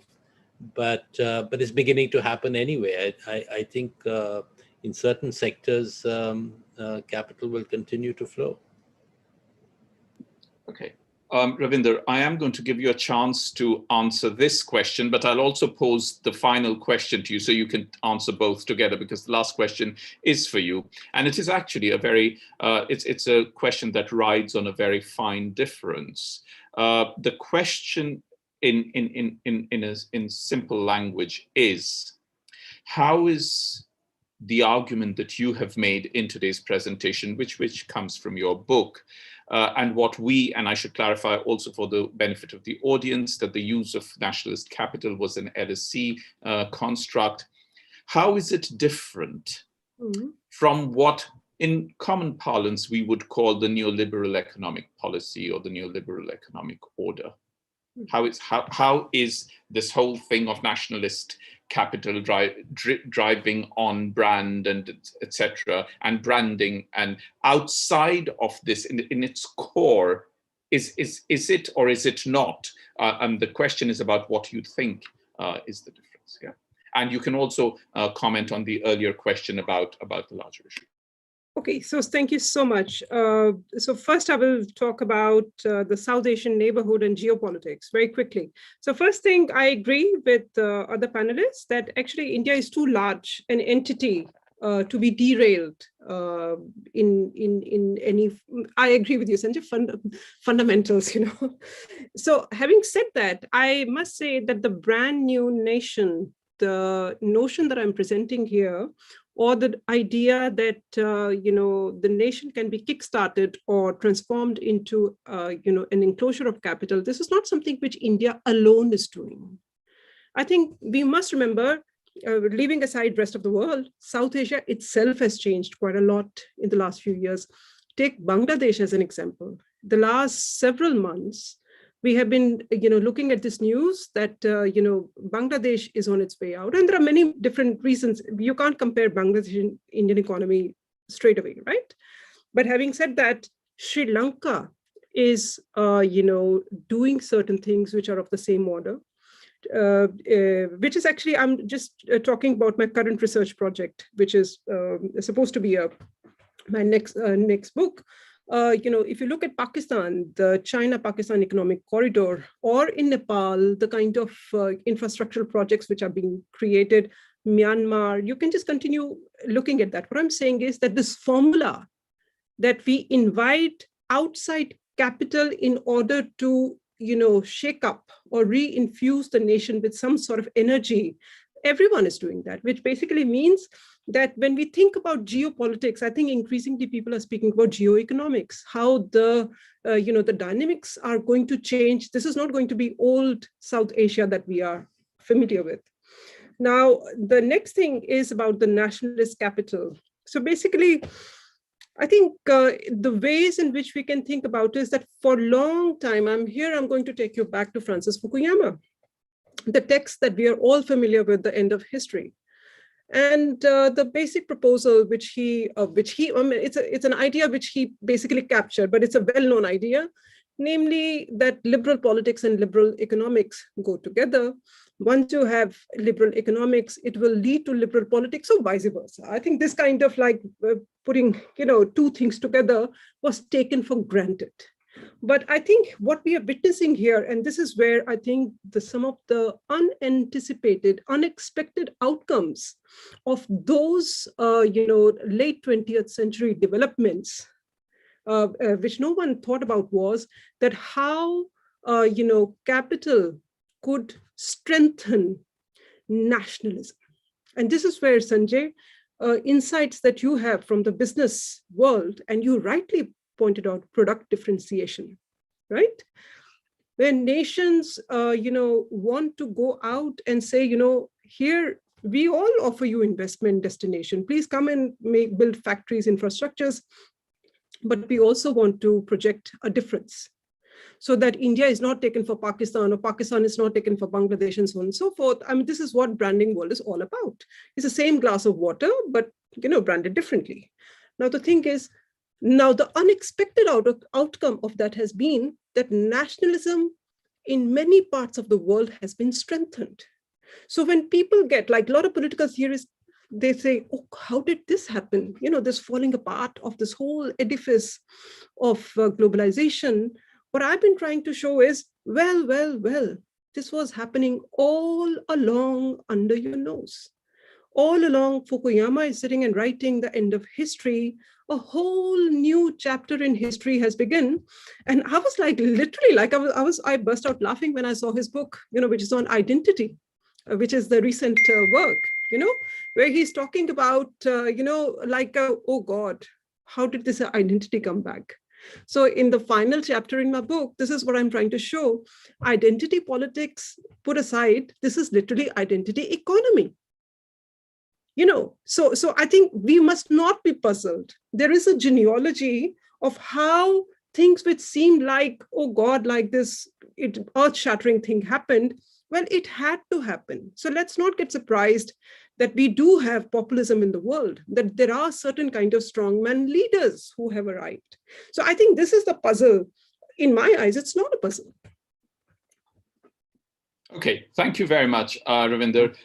This has been fascinating. Can I say also to the audience, there are people who have sent compliments and comments, which I have not read out, but which will be there for those who revisit it later. I'm now going to invite our collaborator, Sunanda Nair-Bidkar from the Institute for New Economic Thinking, to say a few words before we say goodbye. Sunanda.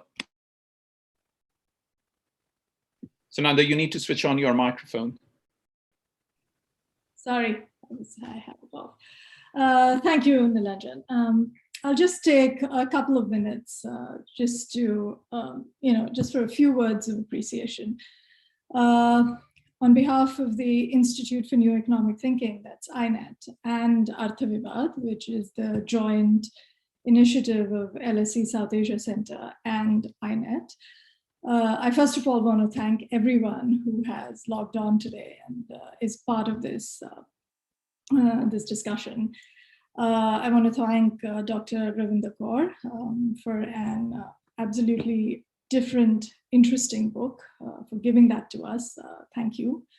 To Dr. Sanjay Jain, to Professor Ila Patnaik, Nasser, Munjee.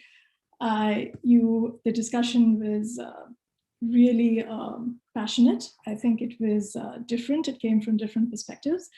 Coming from a space of law, I tend to agree with a lot that Nasser said and Ila said, but it's, you know, on contracts and everything that was mentioned, this is the whole idea of bringing these conversations together where different perspectives can be, could come to the fore. I also want to thank, of course, Nilanjan Sarkar, who's worked with me since 2017, without whom I think Artha Vivaad would not have been a reality. Thank you so much for sharing this, and thank you for being there through all these years. So as many of you might know, INET is a nonpartisan, a not-for-profit organization here in New York City. And it's devoted to creating a more just, prosperous, and a more equal society, advancing ideas which are, you know, for more to better serve humanity. It's a global community of economists and critical thinkers. In South Asia, INET and the Young Scholars Initiative, which is the YSI, through their South Asia Working Group, have come together to kind of build a network of scholars, a body of research that helps find innovative solutions to long-standing challenges on the ground. And so INET has long believed that in the region, bringing the academic, their vision, their work, and their critical thinking to the important questions that are there in, you know, in society, and finding solutions for those many issues faced by society is extremely critical and important. And so Artha Vivaad was one such initiative that we began. We have many others, but Artha Vivaad with the LSE South Asia Center was one such initiative. And it was originally structured as a small, intimate roundtable discussion, you know, a series of discussions in India. And it is this year that we've taken it to a much, to a global platform, which I hope all of you have liked, you know, being a part of. And I think it also brings in a completely different perspective. And the world over, we get questions, which is, I think, important for what we want to do in our work in India. And with that, I hope all of you will be with us again next year for our next edition of the Artha Vivaad. And I will just pass it right back on to Nilanjan. Thank you very much, Sunanda, and thank you for the collaboration with INET. We are all in different parts of the world, in different time zones, and I'm very acutely aware that it is quite late in India. But if I could just quickly say that this event this afternoon marks the end of our events at the LSE South Asia Center for this academic year, and we're now going to be off till October when we hope to return with a new calendar of events, which will also be online because we are still not sure what the world will look like in October in terms of having on-site events. But we will definitely be back online. I do want to also, along with thanking Sunanda and INET, I do also want to thank Ila and Nasser, not only because it is very, very late in India at the moment, but thank you very much for your participation, Professor Ila Patnaik, Mr. Nasser Munjee, Thank you very much, Dr. Sanjay Jain. I also want to very quickly thank our student, our former student who now works in the United Nations in Geneva, who is actually handling the technical side of this, sitting in Geneva at the moment. So thank you very much, Anya. This is also going to be her last event with us. And most importantly, thank you very much, Dr. Ravinder Kaur. I know it is not easy to open up your research and book, one that is already published. So there is no scope for you to go back and include these points in your published work anymore. But thank you very much. It has been absolutely wonderful. This is exactly what we want, an interdisciplinary and a multi-perspectival discussion on issues that interest us. I do sincerely hope, as I know everyone else on this panel today hopes, that when we do come back in October, the world will be a much easier place to communicate with and live in. But until then, goodbye from London.